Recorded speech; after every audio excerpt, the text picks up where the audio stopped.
ఆలోచించండి, లక్ష్మీదేవి పూజ మనం చేస్తాం కానీ అత్యంత ధనిక దేశం యుఎస్ఏ. సరస్వతి దేవి పూజ మనం చేస్తాం కానీ అత్యంత తెలివైన విద్యార్థులు చైనాలో ఉన్నారు. విశ్వకర్మ పూజ కూడా మన దగ్గరే జరుగుతుంది కానీ ఆటోమొబైల్స్ ఇంజనీరింగ్ లో జర్మనీ టాప్ లో ఉంది. నదులను తల్లి అని మొక్కుతాం కానీ పరిశుభ్రమైన నదులు బెల్జియంలో ఉంటాయి. పూజలలో మొదటి స్థానంలో ఉన్న మనం ఫలితాలలో వెనుకబడిపోయాం.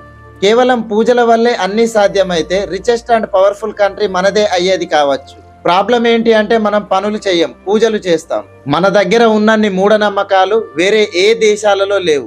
మనం రాముణ్ణి పూజించాం, కృష్ణుణ్ణి పూజించాం కానీ వారి దగ్గర నుండి ఏమీ నేర్చుకోలేకపోతున్నాం.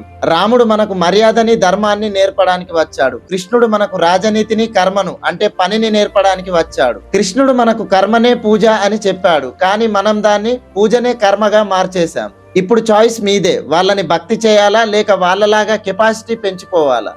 భక్తి తప్పు కాదు కానీ చర్యలు లేకుండా భక్తి అంటే అది కేవలం మన భ్రమ మాత్రమే అవుతుంది.